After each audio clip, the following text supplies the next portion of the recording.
अस्सलाम वालेकुम। सब्र इतनी आसानी से कैसे आ जाता है? इतना अजर हो जिसका वो आसानी से कैसे मिल जाएगी तुम्हें? तुम्हारी मुश्किल जितनी बड़ी होगी सब्र करना उतना ही मुश्किल होगा। तुम इतनी बड़ी मुश्किल बर्दाश्त कर सकते हो तो तुम तवक्कुल क्यों नहीं कर लेते? तुम सब्र को क्यों नहीं थाम लेते? अक्सर हमें लोग तोड़ देते हैं, इतना फिर सब्र करने की हिम्मत नहीं आ रही होती। पता है ऐसे में अल्लाह ने तुमसे क्या कहा?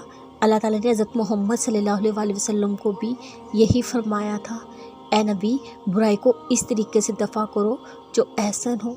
जो कुछ बातें वो तुम पर बनाते हैं वो हमें खूब मालूम है। लोग तोड़ रहे हैं, लड़ रहे हैं, तुम्हें तंग कर रहे हैं, तुम तब भी भलाई का रास्ता अपना लो। तुम लोगों को माफ़ कर दो, अल्लाह के गैब के हवाले कर दो, उसका पता है क्या फ़ायदा होगा। तुम परेशान नहीं होगे, तुम उदास नहीं होगे, तुम्हारा दिल किसी बुराई से भरने के बजाय साफ़ रहेगा। पता है इस साफ़ दिल में तुम अल्लाह को जगह दे सकोगे। जिस दिल को तुमने बुग़्ज़ से भर के अल्लाह से दूर कर दिया था, अब वो अल्लाह के क़ुर्ब के भी काबिल हो जाएगा। तुम सब्र करके तो देखो, वो तुम्हारे लिए आसान से आसान करता जाएगा। तुम गैबी अमदाद को खुद उतरता हुआ देखोगे अपने लिए। पता है फिर तुम्हारे लिए अल्लाह ने क्या फरमाया? ये वो लोग हैं जिन्हें उनका अजर दोबारा दिया जाएगा उस साबित कदमी के बदले जो उन्होंने दिखाई। वो बुराई को भलाई से दफ़ा करते हैं।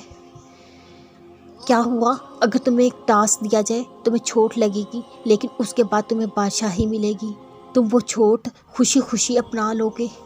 उस एक चोट की क्या वक़्त है बादशाही के सामने। तो सोचो जो तुम्हें इतना अजर दिया जाएगा, हमेशा का अजर, इस थोड़े वक्त के सब्र के बदले में तुम कैसे सब्र नहीं कर सकोगे? सुनो, सब्र सिर्फ सब्र करने से आता है।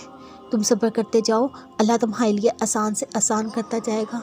तुम इतने आदी हो जाओगे, तुम्हें उसकी लज्जत आने लगेगी, तो फिर तुम छोड़ ही नहीं सकोगे।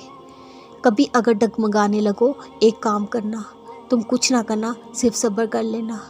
कभी रुसवा नहीं होगे, वो अपने दोस्तों को रुसवा नहीं होने देता। सब्र करने वाले उसके दोस्त होते हैं। बताओ फिर कब कर रहे हो उससे दोस्ती?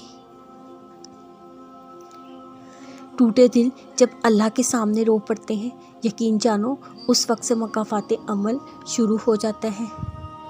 जो मामलात अल्लाह के सुपुर्द कर दिए जाते हैं उनमें इंसान कभी नहीं हारता, क्योंकि आपका मामला अब उस रब की अदालत में होता है जहाँ कोई खाली हाथ नहीं लौटता।